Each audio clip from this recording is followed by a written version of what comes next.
last 10 years, the volunteer rate and the participation rate around volunteerism, which in this case was defined as engaging with a formal NGO or nonprofit organization, had stayed flat for the last 10 years. It was about 24 to 26%. It had been flat. It hadn't really grown. But when we looked more expansively and asked people, how do you help people in other ways? Then you actually had more people raising their hand and saying, well, I do. And so that was actually 62% of the population actually said, you know what, I do actually help people in other ways. It might not be volunteering through an organization. And then finally, when you just became more expansive and say, how many of you would actually say you are civically active? 90% of respondents say, I'm civically active. And so what that told Points of Light was that, by focusing on volunteerism, we were not capturing the full breadth of how people saw themselves as participating in social good.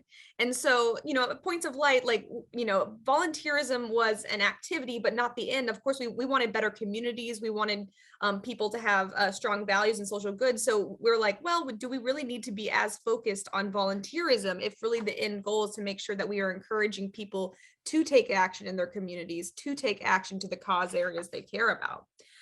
So again, this really did require further exploration. And as I kind of said here, on the qualitative side of our analysis, what we also found is that there was really a cultural shift happening too, and that people really didn't even like the word volunteer or the idea of volunteerism. It was a label that they kind of just didn't see for themselves. And so this really was another kind of tip for us that we needed to keep digging and looking into, what people were feeling and how we would define kind of action taking moving forward.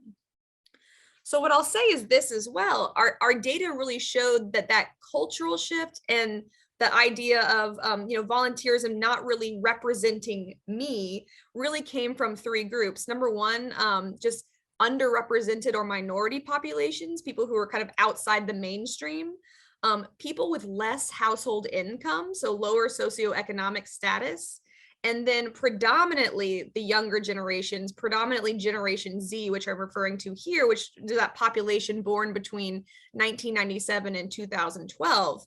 And so that population, when we polled them about how are you participating, number one, this generation is the most civically active generation that is living right now. They lead participation rates in 7 out of 10 surveyed activities that we polled them on, everything from how you use your dollars, the jobs you apply to, volunteering, protesting, how you use your voice. We polled them in 10 different activities, and they led in a number of these areas. But more importantly, to what Points of Light was examining is they of course led in participation rate, but individually, each of them was engaging in multiple different kinds of activities. They were not just using one type of action or one type of, as we say, kind of tool and getting whatever they cared about done. And so as it says here, 67% of that population each year was participating in 3 or more different activities. It was volunteering plus voting plus using your purchase power or whatever it was. And so we really saw that if we wanted to keep pace with the future generation of civic leaders, we would also need to think more expansively. And the third thing before I, really get into the civic circle is the third kind of piece. And I don't know if you guys track the Edelman Trust Barometer, which has been being produced for definitely 10 plus years. But what it was saying is the third piece that we really had to look at was the corporate landscape. And what we found was, something similar. Leadership on social issues was now not a nice to have for companies. It was actually a core business function and expectation. And as it said here, job seekers wanted to know if the company they work for had shared their values and shared kind of a sense of purpose. Employees wanted to engage in more ways than volunteering and being told directly this is, and have more optionality about how they engaged. Consumers wanted to know what their spending supports. When I buy your product, is it sustainably sourced? Is it good for the community? Like those types of things. And also, again, employees and consumers, they've increasingly, their voice was increasingly important to internal stakeholders at companies in terms of how they conducted business, the social causes they cared about. So again, we see even in the corporate landscape that stakeholders were very much so having an influence and wanting to have and participate in a variety of ways. And again, you see these stats here, 58% of respondents buy or advocate for brands based on their values or beliefs. 60% are choosing a place of work based on their beliefs or values. So what we're really just seeing is a broadening of how we express how we want to do good and to make a change in the world. And so all of this really collectively led Points of Light to take a step back and really say, okay, well, how do we capture this full range of how people are actually participating and actually doing good? And so really putting all of this together is what came up with the Civic Circle. And again, the intention was that this is a framework. It is not a prescriptive, you have to do all 9 of these things, but a framework that just represents all the ways, not necessarily all the ways, there's obviously nuances within here, but the individuals can take action. And as I said, we came up with these through the data to really look at, okay, like what are the most influential ways people are using their action? And so again, it came up with these 9 areas. And so what I'm first going to do is just go through actually these 9 areas pretty quickly and then kind of come back to like looking at them more holistically. But again, we have 9 spaces. And again, I always have to give the caveat for Points of Light. I said we were dedicated to volunteerism for 30 years. We are still dedicated to volunteerism. You'll see it at the top of this circle. Like it is still, and our data did show that it's still one of the most influential ways that people can take action. But it really plays a part within this holistic action taking framework. And so what I'll go to next is just taking a quick deeper dive into the 9 elements of the Civic Circle, just so we all have the same grounding as to what we mean. And what I will say is definitely, like I always give this caveat, and I know is that some of these are meant to be kind of just like a grounding framework, but it's always meant to be applied within the context of your community, your country. Like you would actually know best like how these would work or not work within Spain. And so I just want to always give that caveat. But going through the first piece that I would talk through is listening and learning. This is actually one of the biggest, it shouldn't be a big revelation, but one of the revelations we had is that staying informed, thinking critically, and educating yourself is critical before action. And so like this is actually how we do talk to companies and then employees about it. Like as you can see, this kind of nuance here says, think about a new employee on their first day. What if they immediately jumped into performing their duty without receiving any instruction? They're going to cause mistakes, cause havoc, probably really annoy you. And that's really the same thing for civic engagement. We should always be listening and learning about the cause area that we're engaged in, the community we're engaged in, and it really should always be the first step before taking action. So we really highlight that listening and learning, while it may seem like a passive action, it is actually one of the most important actions that we want to encourage people take and to use in their arsenal. So again, like how can we learn about community and what's important to the residents as we enter community to take action in there? It's as simple as even reading a book or watching a movie or listening to a podcast about a specific cause area or a type of community. Again, studying history, the root causes of an issue. So again, the first one's really listening and learning. The next one, purchase power. And I think this one has become increasingly important. And so the majority of adults who have jobs, who have spending power, this is about making those spending decisions that really reflect your values and advance the cause you care about. So again here, like when you think about when you go to the store, you actually have the choice to buy certain products that or whether they're sustainably sourced, or whether they treat a certain brand treats their employees in a way that actually reflects your values. It's actually about how you would use that dollar that you are already going to spend because you need clothing, you need food for your family, and how can you actually spend that dollar in a way that is supportive of the values you care about, that may be supportive of a specific community. So again, like as it says here, some of the different sample actions that you can take, you can consider the environmental impact or sustainability of the product. You can buy products or services that support a specific group that you care about. So again, like purchase power is another example that we actually want to encourage, and it's it's representative of something that we all already do in our daily lives, which is, again, consume and buy for our households and those things. But again, how can we do it in a way that could be supportive of the social causes we care about? The next one. So influencing your network to raise awareness, promote, protest peacefully, advocate or advance a cause or social issue. So what I'll say is this: voice is extremely expansive, but we actually recognize that it's such an important way to elevate the cause area you care about. And frankly, it should go hand in hand with listening and learning. When you're using your voice, make sure you're using it from a point of education on an issue that you know well about. But it could be as simple as having a conversation with friends or family about an issue. I know there's a lot of dinner time conversation here in the US that is highly polarized right now, but how can we actually have civil and conversations and elevate with the people we're closest to? It doesn't have to just be with the public. It could be with the people that are in our network and in our lives. And oftentimes those are the minds we're going to change, is the people who know us, trust us, and can have a civil conversation with. Of course, it also is, how do we use our social media platforms?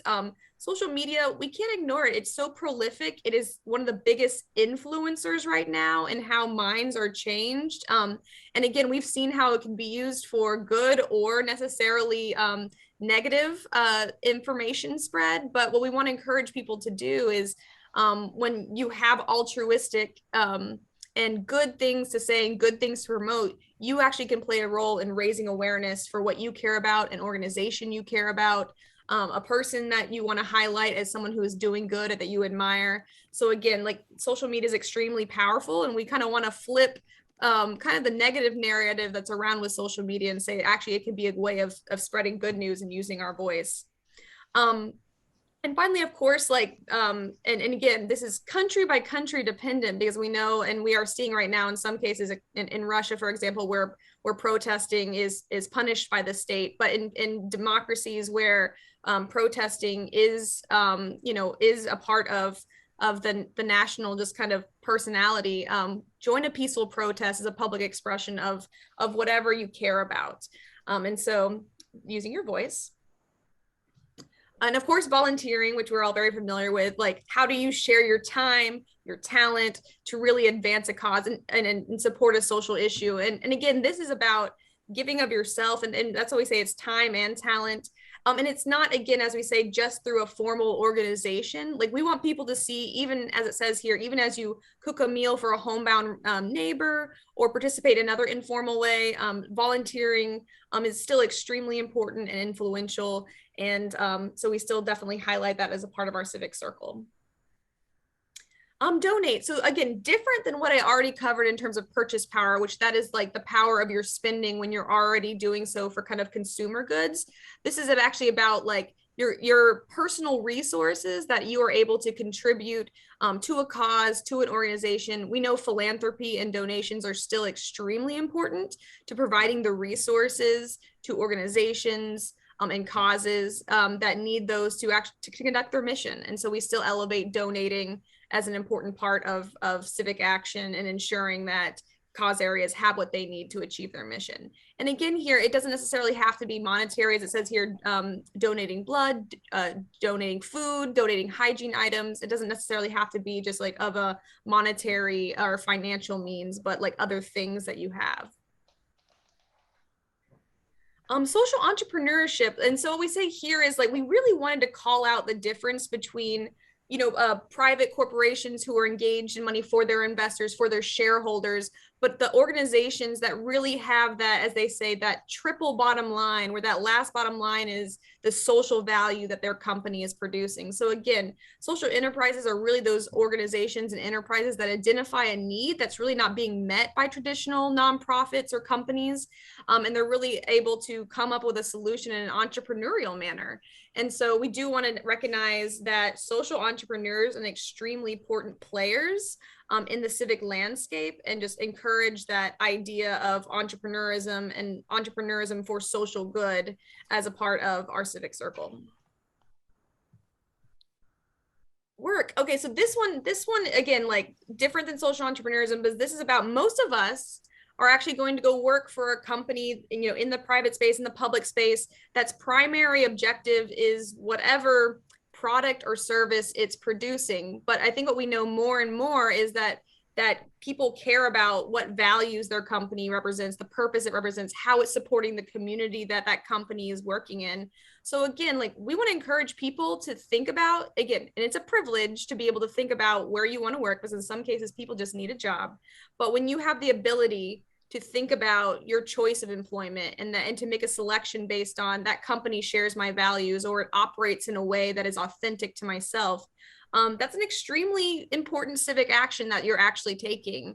And so again, and then once you're in a company, so first of all, applying to the company that represents that best represents your values is an action. But once you're there, can you join a workplace volunteer event? Can you actually engage in an employee resource group or employee engagement initiative? And so it's really not just about like making the choice to go to work for someplace, but once you're there, like how do you actually contribute within the workplace? Because most of us will spend most of our waking hours at our jobs. So how do we actually make that better? This one gets a little US specific, but I'm going to try to like be more expansive. In the US particularly, we do have an intense focus on military and what we call national service, which is our AmeriCorps and our Peace Corps programs. But really service, what we're essentially saying is anyone who has a role in contributing to the public good. And so that can actually look like, depending on your country, like the emergency services you have. In certain countries, the education system is a public service. The health system is a public service. And international programs are public services, country funded programs. And so we always want to like encourage people to like look within your ecosystem, your country, and say like, what are those public services that are being offered? Who are the people who are in those roles? And so again, learn about those people, learn about their experiences. If people are so moved, run for elected office, do those things.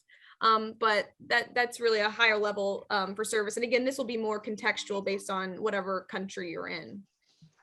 And of course, voting too is very country specific, because as we know, there are just different regulations, different access. We have an affiliate in in China that was just like, voting is just not a trusted civic action right now. And we recognize that it's different based on where you are. But where there is just free and just democratic elections, like engaging in that political process and participating in elections is one of the most important things that we can do. And so again, not only you personally taking the action to vote, but how can you register people to vote? How can you volunteer for a candidate that you particularly care about? Again, it's not just national elections, but your local elections. So again, that's an extremely important piece that we care about. So those are the 9 elements. And I know it was quick, but I'm going to kind of step back out really quickly to just talk about the circle again more holistically. And so again, while I was kind of going around each of the elements, one of the things that I really want to indicate, I've been talking about the civic circle from the perspective of an individual, and that's true. You should think about like putting yourself or putting a person at the center of that and thinking like, these are the tools that I have access to. I don't have to use all 9 of them, but these are the tools that I have access to. But what I also want you to think about is like, what if you started not through yourself, but actually putting an issue area at the center? So if you thought about poverty or education, or in the US, the big topic is racial equity and those topics. Really what Points of Light's data is finding, and we're doing more analysis on this, is that certain of these activities are more influential on specific issue areas than others. So for me, using the idea of racial equity, what we've found is that the top 3 most influential actions are voting, using your voice, and listening and learning for racial equity. And so what we want to what Points of Light is working towards, and and this is mostly just a concept for today, is how then do we do the analysis across issue areas? And again, issue areas are going to vary based on local context, to really say, okay, if we targeted people in these actions, then maybe we can actually for once move the needle on that issue area. So it's not just so much thinking about the civic circle through an individual, but also through a specific issue area. And similarly, like imagine putting the community you live in at the center of that circle. You could actually kind of do an analysis of the civic health of that community. You know, what percentage of our population votes? What percentage of our population volunteers or is participated or uses their voice in town halls or whatever kind of community forums we have? So you also can actually evaluate a community and kind of their level of civic health through that piece. So just wanted to elevate that this is also a way that we think about the civic circle, is it doesn't just have to be through the lens of an individual, but again, through a cause area or even through the community that you live in. The next thing I'll say too, and you know, the civic circle, again, I keep reiterating that the last thing that Points of Light is promoting, we're not saying that you have to use all 9 of these elements, not at all. What we're saying is this is the toolkit you have. And depending on where you are in life, certain ones of these activities are going to be more accessible or easier to use than others. And certain of them are closed. For example, in most countries, looking at this, you know, example of a 12-year-old, they're not going to have the ability to vote. Can't, at least in the US, you can't till you're 18. I think Spain might be 18. I'm not sure either. But what you do have access to through education is the opportunity to listen and learn, the opportunity to volunteer. Many schools have volunteer programs. And then really, especially with this younger generation, most of them are on social platforms, on TikTok, on WhatsApp, on all the things. And how do you use your voice? So you have access to different things throughout your life. Similarly, when you do become a young adult, you're 25, you suddenly have your first job, you are making household decisions for yourself. You now can decide how you utilize your purchase power. You now can vote. You get to choose your place of employment. So again, another concept is we recognize that not necessarily all these things are even available based on kind of your time of life, or things become more available as you go through your stages of life. Again, as you become older, maybe you have more disposable wealth to donate and be a philanthropist. Maybe you have the ability to be a social entrepreneur, and again, voting. So this is just a concept to say, like, your ability to utilize a civic circle might change throughout your life, and like that's okay, and that's part of the flexibility that we like about the civic circle. All right, this will be the last high level concept before I go into a couple examples of how Points of Light's been using this with companies. I'm not sure in Spain, but in the US, you constantly hear the statement, we need to change the system. Like, the system's broken. We need to change the system of poverty, the education system, the system around racial equity. That's the buzzword in the United States. We need to change the system. And the idea of systems change is complex.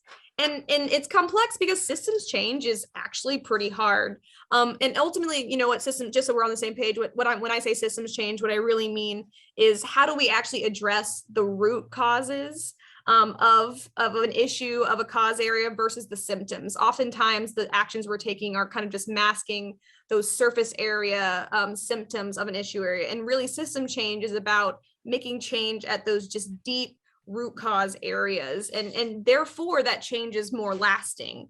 And again, system change often requires really transformation of policies, of power dynamics, of social norms, of values, of mindsets.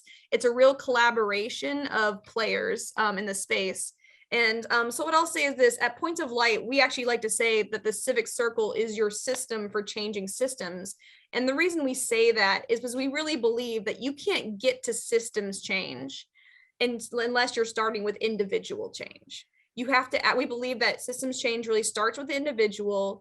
And then when they have the right understanding of the problems, the access to here are the tools and all the actions that you can take towards that, then you have collective action. Again, that individual action forming into a collective, and only then with the collective over time do you actually get to experience like the systems change that we're all thinking. And you'll see the UN SDGs on the right there. There's a reason that those are on 15-year timeframes. It's because systems change, when you really are tackling those long-standing issues, take time. But really and fundamentally, Points of Light believes that that work does not happen unless there is true individual change. And that's what Points of Light feels like the civic circle can play a role in doing. All right. The last couple of things I'll cover, and then I'll pass it back over, is that Points of Light has, and again, this has been, as I mentioned, Points of Light for 30 years was very focused on producing programs and services that were volunteer specific. And then we are now in that transition towards the Civic Circle and helping companies adopt it and share with their employees. So I've got three just quick case studies of how we've been doing that. And what I would say is this, like, this is an evolving services, I guess I should say, evolving programs and evolving services. And so we are constantly, we have an entire team that is innovating and just testing different things. And so this will change, but this is just three areas today that we've been doing. And these are real companies that we've been working for. I don't think Target is in the EU, but this in the US is a huge retailer. Basically, you can get anything you want at a Target, from clothes to food. Like, it's a massive retailer. And one of the largest employers in the United States. And so what they really wanted to do was actually to ensure employees actually understood what civic engagement was. So everything that you see here is Points of Light has been engaged with them in actually creating just branded assets for their break rooms. So again, like it's a retailer, they have an extensive kind of frontline workforce. And so we've developed some QR codes for them to actually have, and they've produced the app, but an app that actually walks through the Civic Circle in the different ways. As you see here, we've actually co-branded elements of the Civic Circle with their branding and those pieces. We've created a volunteer guide for 2022, and then we're going to start actually rolling out a voting guide, a listen and learning guide, and those pieces that are specific and again, branded with them. And so Points of Light's actually really working with them to reflect the Civic Circle through their branding, through their values. And again, it's just a way, the end goal is the audience is employees specifically.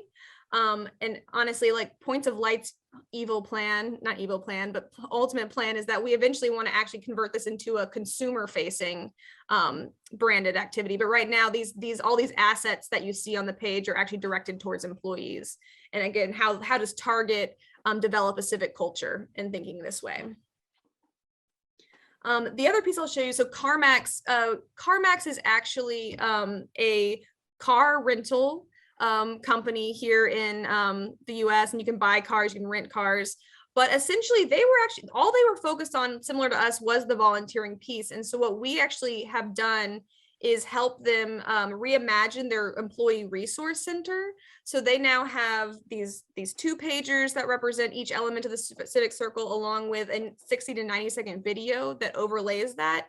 And again, the goal here really is education around the Civic Circle and understanding those pieces. And so this is the first step with CarMax, was first developing this resource center. And this year, we're actually going to be engaged with them in direct employee conversations on each element of the Civic Circle.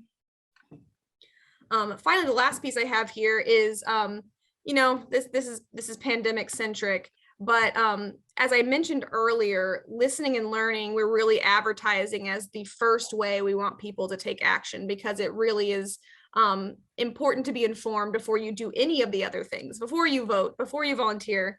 And so the last thing we did with Fidelity, which is a big investment firm, is Fidelity has a couple specific cause areas that it cares about as a part of its corporate social responsibility strategy. And number one is like financial investment, like financial literacy. And so we actually did several listening and learning sessions with their employees, bringing in experts, bringing in internal leaders, bringing in speakers, and actually held listening and learning sessions. All we did was about that issue, just about like financial literacy, what that meant. Fidelity Investments is headquartered in Boston, specifically what the landscape looked like in Boston around financial literacy. And so it was just really an education session. And what was great about that is we didn't do anything else. All we did was come in, curate this session, and just by educating their employees on this process, they actually experienced higher participation rates in their volunteer programs and their financial literacy programs. As employees understood the issue, they actually felt a connection to it. And we didn't even have to necessarily lead them in that direction. They kind of naturally felt that pull. And so those are just 3 areas that we've done. And again, happy to talk through these a little bit more, but that's my presentation today. I'll pass it back over to Benedetta, but like happy to have any questions on any aspect of this. Thank you very much, Christine. I think we really all love your presentation. I think Civic Circle is something we were a little bit knowing and introducing to our members and to our clients from Voluntarios Estrategia too. But I think hearing it from you is really a pleasure. So thank you very much. I think this is the way we have to move forward, both from Voluntarios as a network, but also from each one of our companies. I think it's the reality now. So it's really a very good and visual way to represent it. So thank you very, very much, Christine. I don't know if from the audience you have some question. Maybe you can just turn on the micro. You can speak either in English or in Spanish, and we can translate it to Christine. I can imagine that you all have a lot of things to say about this. And also I will give you the voice, and then if you don't have any question, I will add mine. So who wants to speak first? Así que si tenéis preguntas, tanto en español como en inglés, la traducimos sin problema. No sé si habéis podido entender todo lo que nos contaba Christine, pero yo creo que es un poco la nueva manera de entender el compromiso social de las personas y como personas de los empleados, y por eso para nosotros era tan interesante escucharla desde la experiencia, ¿no?, que tiene en estos 2-3 años de implementación desde Points of Light, para ver cómo conceptualizarla, ¿no?, desde el área voluntaria, y cómo abrir nuestro abanico de actividades, si queréis, de forma más oficial, ¿no?, desde el puro voluntariado a otro tipo de participación social que ya estamos implementando, pero quizás todavía diciendo, bueno, eso es una participación, es un donante, no es una cosa, ¿quién es? O sea, tenemos muchos problemas desde este punto de vista de nomenclatura, quizás, más que de... Y creo que es una buena ocasión para darles un nombre, y sobre todo dándoles un nombre reconocemos su valor, ¿no?, y su importancia para la sociedad. Yo creo que ese es nuestro objetivo, ¿no?, llamarlas para que luego tengan su importancia, ¿no?, y podamos elevarlas a nuestros comités de dirección diciendo eso tiene su importancia también por todos estos motivos, ¿no?, que nos comentaba Christine y que vemos en la sociedad, ¿no? Entonces creo que es un paso necesario y que con vuestra ayuda la haremos muy pronto. Entonces, ¿quién quiere hablar? Oh, I completely agree with you, Benedetta. It's a question of naming at the end. All of us, we are doing things that they are very similar to what you have mentioned, but it's a question of naming, no? And probably we have to shift from volunteers to people engaged, no? Citizens, engaged citizens.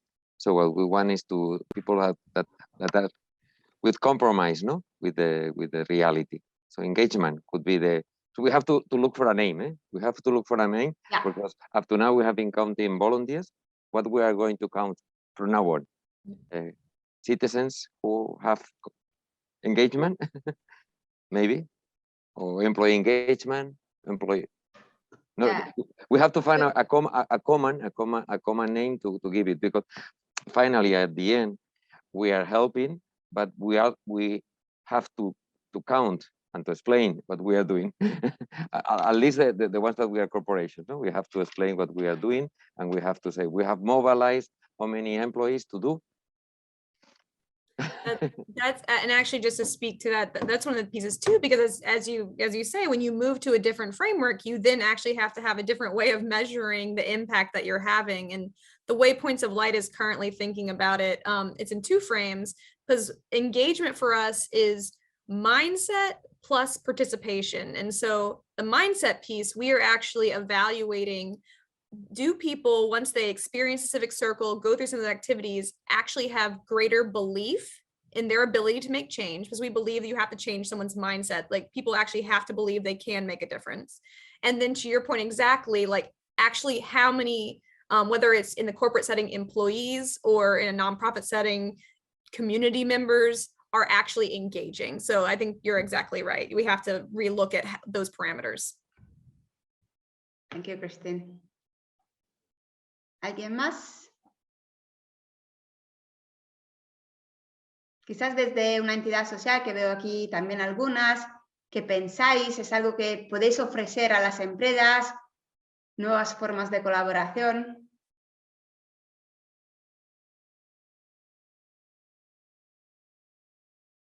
¿Pensáis que tenga los mismos beneficios, quizás también desde el punto de vista corporativo, que un voluntariado corporativo? Yo creo que sí, pero dudas a la hora de implementarlos, o sea...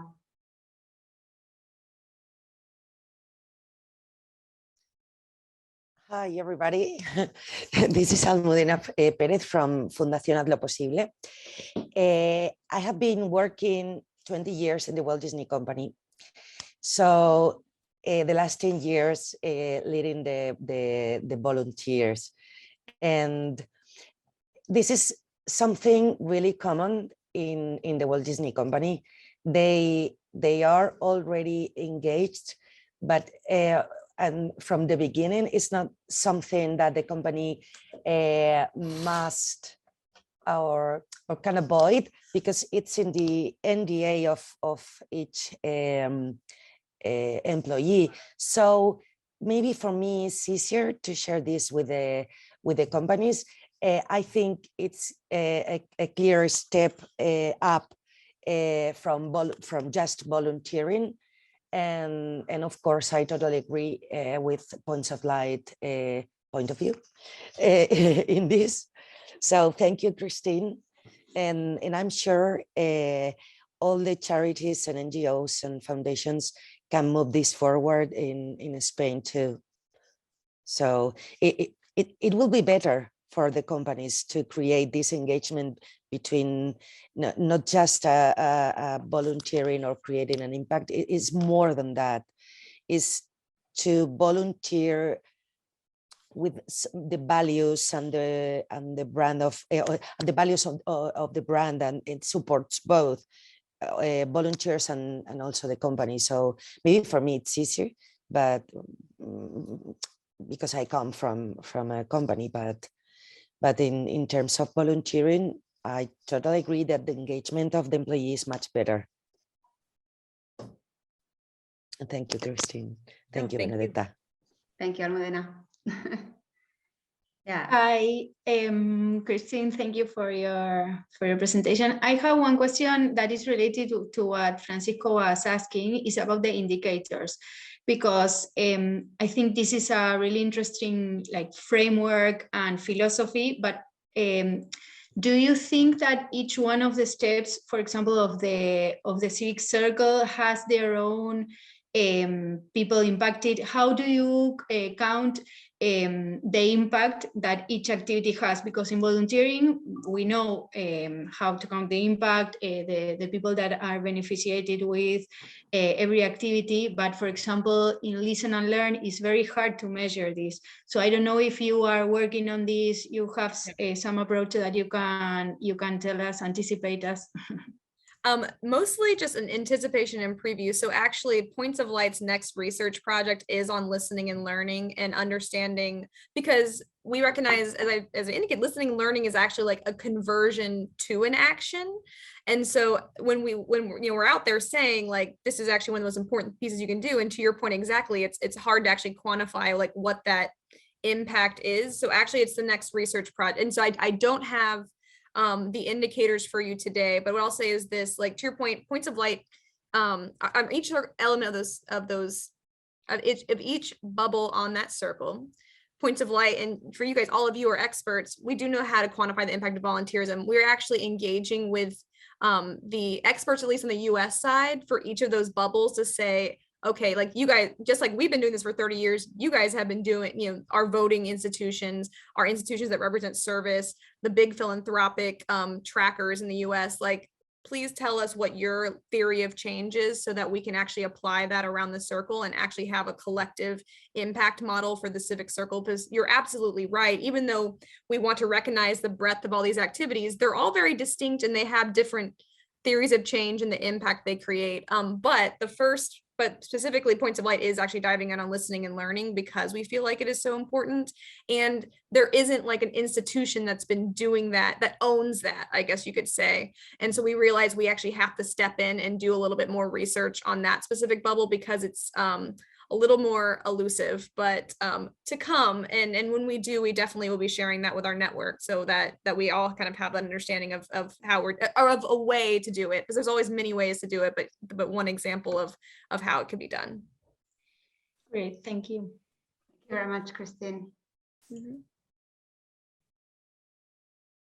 I also had the reflection about the SDGs. No, you show that the SDGs are a change of system, but I also think SDGs showed the way, to put the individuals also in the loop of social impact, because the previous United Nations goals, they just were addressed to big international organization or to big like government agents.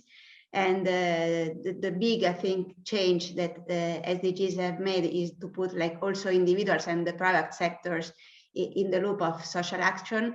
And this is producing now all this movement, for citizens, for like, and is showing the way that even like very small gestures, very small things can change the world if we all take them. No? So I think this is a big revolution, the change of mindset that SDGs have made, and it also can give feedback to the civic circles and put it as a starting point. I think it was very interesting that all the things are getting put together. It's a new area from both points of view. You're absolutely right. I think there was a report from the UN about the SDGs in 2018 that it said exactly that, and it was their realization that the reason, well, a significant reason they believed that these SDGs weren't making the progress that they thought they should was because they lacked the engagement of people. And so I think you're absolutely right. They recognized that they actually had to speak to different groups than they had been speaking to, and to individuals. So I think that's right. Yeah. So if there are no more questions, I will just talk about next steps. And so this is the worst part of it, because it's like homeworks and things we have to go to move forward now with this idea within also Voluntarios. I just switched to Spanish again, so to have everyone on board. So los próximos pasos que vamos a hacer, hemos visto, ¿no? Tenemos que encontrar, como decía muy correctamente Paco, una terminología, ¿no? O sea, es verdad, un nombre que de momento lo que habíamos puesto es compromiso social de los empleados, que quizás es un nombre largo y claro, la palabra engagement es muy atractiva, y cómo traducirla, ¿no? De una forma quizás que no es activismo, que quizás activismo puede tener, también lo hemos barajado, una connotación no siempre, no sé, positiva, diríamos, por parte del sector corporativo, sobre todo en España.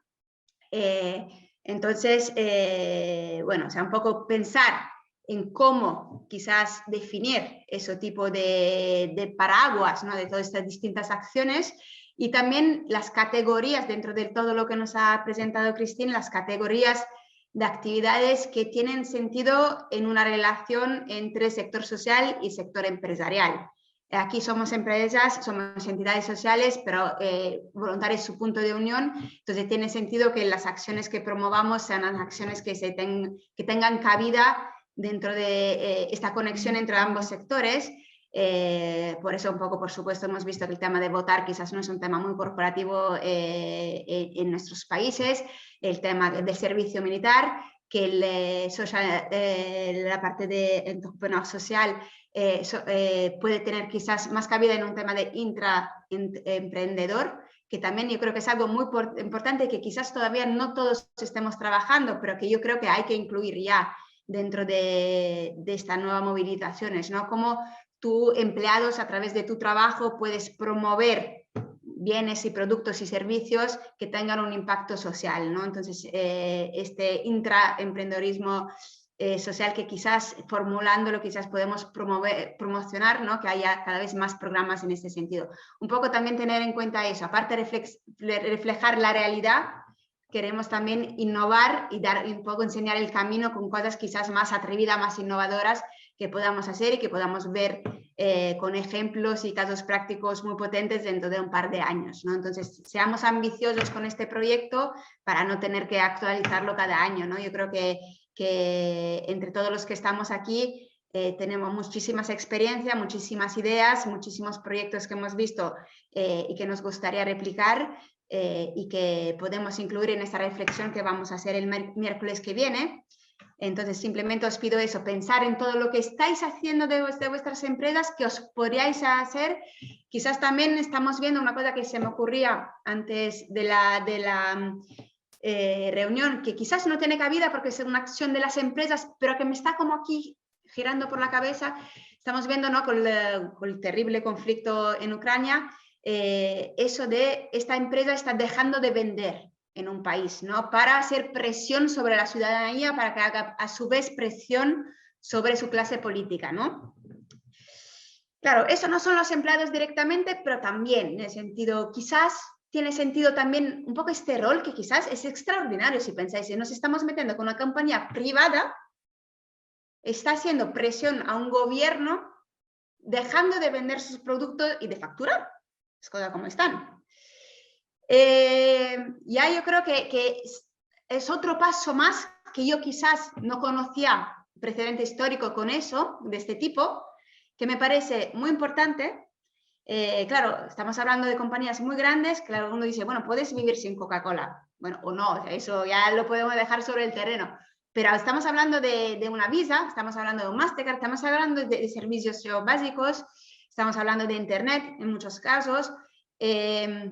Hace pensar, ¿no? Hace pensar el poder que quizás tanto el consumidor puede tener en las empresas, pero como quizás también las empresas pueden tener en la ciudadanía y en la clase política. O sea, yo creo que estamos viviendo un mundo que está avanzando muchísimo, que está cambiando muchísimo. La pandemia ha sido brutal y todavía está siendo brutal desde este punto de vista, revolucionando todos quizás lo que pensábamos. También, y siempre he dicho, la pandemia, una de las cosas que quizás más hemos visto, ¿no?, es el protagonismo del sector privado, sobre todo en esas primeras fases en que no había EPIs, no había mascarilla, no había, todo el sector empresarial se ha volcado en esta emergencia y que ha sabido hacer lo que quizás los actores tradicionales no han sabido hacer o no estaban preparados para hacer. Y en esta guerra también estamos viendo cosas quizás que no habíamos visto antes. Con todo esto a la cabeza, vengamos el miércoles que viene con este poder de poderlo plasmar y, como siempre, para plasmarlo, para fortalecerlo, para impulsarlo, para fomentar la innovación y para retroalimentar, ¿no?, todas estas acciones que están haciendo las empresas y las entidades sociales a día de hoy. No sé si tenéis más comentarios sobre eso, sino la verdad que I would just want to thank you very much, Christine, once again. Thank you so much. You just inspire us so much. We will work on this next week with all our members.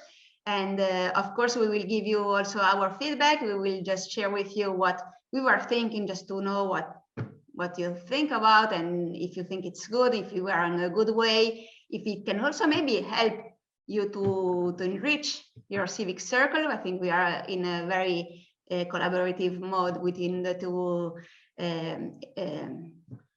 entities. So I think it's really powerful if we still collaborate together. And so really we will share with you also what we thought and what we are working on. And thank you very much, because it's just so nice to hear from you, like the civic circle, and to have all this inspiration to go on with our work. Thank you, Christine. Very much will appreciate the feedback. So anything you guys have would be wonderful. And thank you so much for having me today. Thank you. So, gracias a todos. Y bueno, con todos los que podáis, no os asustéis, nos vemos el miércoles que viene para una horita de trabajo, pero yo creo que va a ser bonito y de verdad necesitamos vuestros inputs, necesitamos vuestras ideas de todos los sectores. Es así que, como sabéis, trabajamos en voluntarios, solo no lo podemos hacer.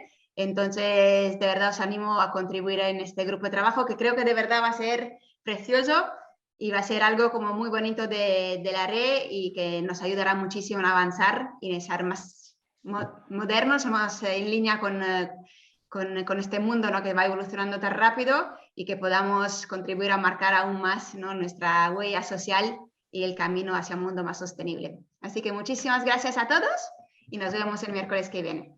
Hasta Muchas luego. gracias, Benedetta. Gracias. Muchas gracias.